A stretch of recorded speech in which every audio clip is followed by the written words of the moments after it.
அனைத்து நோய்களுக்கும் அற்புத நிவாரணி. சூரத்துல் ஃபாத்திஹா. அல்ஹம்து சூராவில் நோய்கள் அனைத்திற்கும் மருந்துண்டு என்று ரசூலுல்லாஹ் ஸல்லல்லாஹு அலைஹி வஸல்லம் அவர்கள் அருளினார்கள். சூரத்துல் ஃபாத்திஹாவை நல்ல ஈமானுடனும் உறுதியுடனும் ஓதினால் அது அனைத்து நோய்களுக்கும் மருந்தாகிவிடும். அது தீன் சம்பந்தப்பட்ட நோயானாலும் சரி அல்லது துன்யா சம்பந்தப்பட்ட நோயானாலும் சரி, அனைத்தும் குணமாகிவிடும்.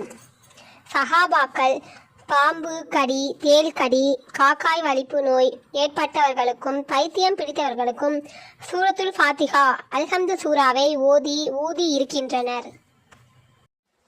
ரசூலுல்லாஹ் ஸல்லல்லாஹு அலைஹி வஸல்லம் அவர்களும் அதனை ஆகுமாக்கி வைத்திருக்கின்றார்கள். இசா தொழுகைக்கு பிறகு தினந்தோறும் சூரத்துல் ஃபாத்திஹா அல்ஹம்து சூராவை 70 தடவை ஓதி தண்ணீரில் ஊதி குடித்து வந்தால் இன்ஷா அல்லாஹ் உடலில் ஏற்பட்டுள்ள எந்த வியாதியானாலும் குணமாகிவிடும். சில பெரியார்கள் அனுபவ ரீதியாக எழுதி உள்ளதாவது: நம்முடைய தேவைகள், நம்முடைய நாட்டங்கள் அனைத்திற்கும் அல்ஹம்து சூராவை ஓதிக்கொள்ளலாம். அதற்கு 2 வழிமுறைகள் உள்ளன. ஒன்று, ஃபஜ்ருடைய சுன்னத்துக்கும் ஃபர்லுக்கும் இடையில் பிஸ்மில்லாஹிர் ரஹ்மானிர் ரஹீம் என்பதில் உள்ள கடைசி மீமை அல்ஹம்து சூராவுடன் சேர்த்து, உதாரணமாக பிஸ்மில்லாஹிர் ரஹ்மானிர் ரஹீம் ஹம்துலில்லாஹி ரப்பில் ஆலமீன் என்று கடைசி வரை 41 தடவை ஓத வேண்டும். இவ்வாறு 40 நாட்கள் ஓதி வந்தால் இன்ஷா அல்லாஹ் நாடிய நோக்கங்கள், தேவைகள் அனைத்தும் நிறைவேறிவிடும். நோயாளிக்கு அல்லது சூனியம் செய்யப்பட்டவருக்கு தேவையானால் அதனை ஓதி தண்ணீரில் ஊதி அவருக்கு குடிக்க கொடுக்க வேண்டும்.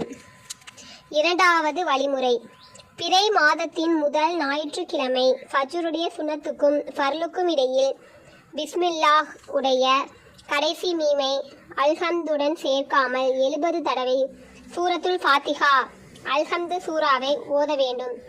அதன் பிறகு ஒவ்வொரு நாளும் அதே நேரத்தில் 10 குறைத்து ஓதி வர வேண்டும். அதாவது மறுநாள் 60 தடவை, அதற்கு அடுத்த நாள் 50 தடவை, பிறகு 40 தடவை, இவ்வாறு அந்த வாரம் முடிய ஓதி வர வேண்டும். முதல் மாதத்தில் ஓதி நோக்கம் நிறைவேறிவிட்டால் சரி, இல்லாவிடில் 2ஆம் மாதமும் 3ஆம் மாதமும் இவ்வாறு ஓதி வர வேண்டும். இன்ஷா அல்லாஹ் நோக்கங்கள் நிறைவேறும். நீ தூங்குவதற்கு நாடினால் முதலில் சூரத்துல் ஃபாத்திஹா அல்ஹம்து சூராவையும் அடுத்து சூரத்துல் இக்லாஸ் குல்ஹுவல்லாஹு அஹத் சூராவையும் ஓதினால் மரணத்தை தவிர உனக்கு நோவினை தரும் அனைத்து ஆபத்துகளை விட்டும் பாதுகாப்பு பெறுவாய் என்று நாயகம் ஸல்லல்லாஹு அலைஹி வஸல்லம் அவர்கள் நவின்றார்கள். சூரத்துல் ஃபாத்திஹா அல்ஹம்து சூரா மரணத்தை தவிர மற்ற அனைத்து நோய்களுக்கும் மருந்தாகவும் மேலும் ஒவ்வொரு வியாதியையும் நீக்கும் அருமருந்தாகவும் இருக்கிறது என்று நாயகம் ஸல்லல்லாஹு அலைஹி வஸல்லம் அவர்கள் கூறினார்கள். சூரத்துல் ஃபாத்திஹா அல்ஹம்து சூரா முஹ்மின்களின் தேவைகளை திறந்துவிடும் திறவுகோலாகும். ஒருவர் ஒழுவுடன் அதை 7 நாட்கள் ஒவ்வொரு நாளும் 7 தடவை ஓதி சுத்தமான தண்ணீரில் அதை ஊதி குடித்தால் அல்லாஹ் அவருக்கு தன் கிருபையால் கல்வி ஞானத்தையும் ஹிக்மத் என்னும் நுண் அறிவையும் கொடுப்பான். தீய சிந்தனையை விட்டும் அவன் உள்ளத்தை சுத்தப்படுத்துவான். அவன் கேட்பவற்றை எல்லாம் மனனம் செய்யும் ஞாபக சக்தியுள்ளவராக மாற்றுவான்.